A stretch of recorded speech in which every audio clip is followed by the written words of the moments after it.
We are Gilbert and George. 你晓得天下黄河几时几斗弯几时几斗弯上 The scales. So that's an enormous cycle, an enormous system. It is as though life is worth living after all. 我还是很喜欢Gilbert George 的画。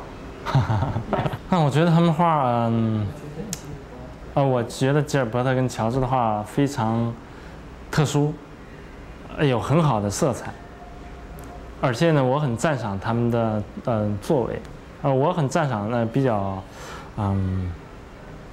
比较严肃的，就是说外表是很平静的，很 gentleman， 很绅士的，但是呢，他们心里很激烈，从他们色彩里面能看出，他们很愿意表达，有很强烈的表达的欲望，他们愿意去告诉大家，就是也可以说渴望大家理解，所以他们的色彩一天比一天强烈。We have said for a long time that the viewer is very parallel to ourselves in that he is looking at the picture through the head, the soul, and the sex.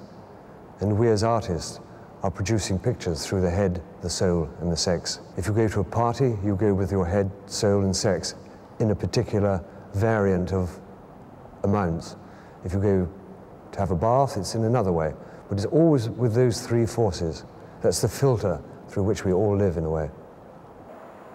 because the power of sex is an amazing power that you are not able to control. Sometimes we make pictures that are more based on sexuality, some that are more based on thinking, and some that are more based on feeling. The feeling ones are becoming more and more important because you look inside yourself and you don't see any reason for anything. And that is more difficult to trying to find meaning. The great aim and the great achievements of the work of Gilbert and George is that they are opening up and questioning a tradition of expressing things artistically, bringing in the body, questioning the scales. Yeah. Yeah. Small boy, if he's not too shy. If the Television? Hello.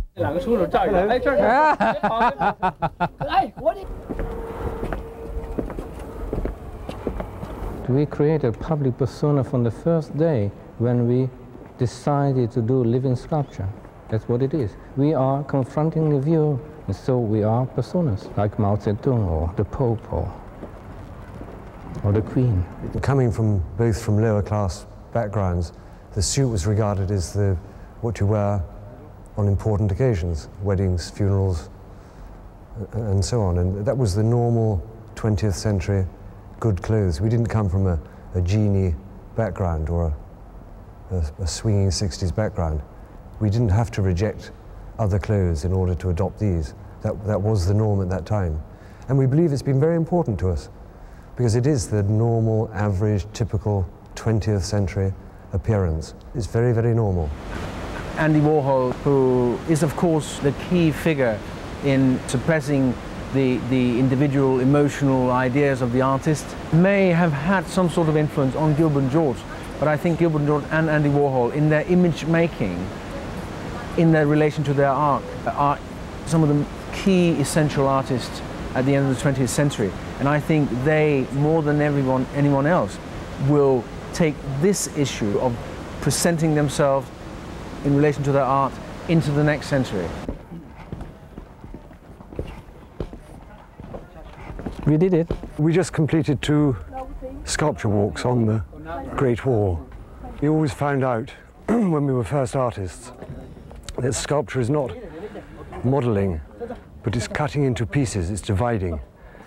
And so sculpture of any kind is a way of ordering life. So any unbearable life, if you give it a sense of a culture or a cultivated sense, it becomes more bearable in a way. On the Great Wall of China, we are Gilbert and George. We, as unhappy artists, are very happy to be able to hold an exhibition of our pictures in China. Happy during our lifetime has been, for us, very confusing. We are both war babies, and everything during our childhood was wrecked. The whole of life was destroyed. There were soldiers around in every town, but we knew that everything was going to get better. That's the one thing we knew. And then, somehow or other, there became an aspect of the pursuit of happiness which we find rather worrying. This idea of having nice friends, happy holidays, good life, good this, good that. And sometimes that seems incredibly frighteningly silly and slight, and that one could just die in some silly, happy land and having done nothing. We prefer to do something to being happy. No comment. We wouldn't even say that we're dissatisfied as people. I think the unhappiness and misery that we feel is something that we actually need in order to continue. Happiness is not such a productive force in general, and certainly wouldn't be for us. We need to feel at least as miserable as the most other miserable person on earth. If not, we would be in some way separated out. We wouldn't be able to understand enough then. It's only if we understand that all these people are in this horrible state that we can be true to them, fair to them as viewers. We're disturbed people and therefore not conscious of looking at ourselves. The disturbance is so great that that carries us, where we are driven every day to do what we do. Is there anything that makes you happy?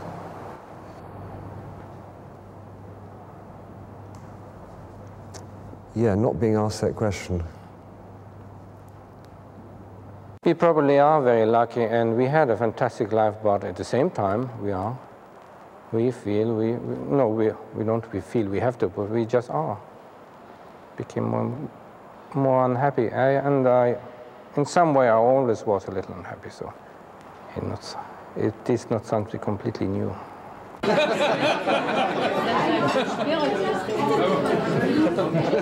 So, what is the naughtiest Chinese word that comes to mind immediately? What's the word? What is the word? Which word? Which word comes to mind? None. They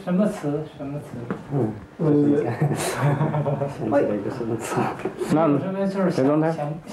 No, I think his mind is full of sort of deep thoughts. I don't think anything that came to the front. It's a very deep question. We would trust every Chinese person to understand our art more than the Western, because we know that they will be able just to feel our art immediate, without the prejudice of books and all that stuff. In many ways, we feel that China, from what we've seen of it, has a fresher outlook than the parts of Europe that we know. In some way, Europe is quite tired, is quite decadent in many ways.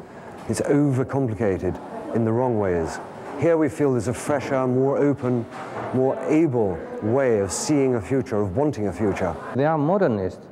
They are just totally modernist. In the West, we are not modernist.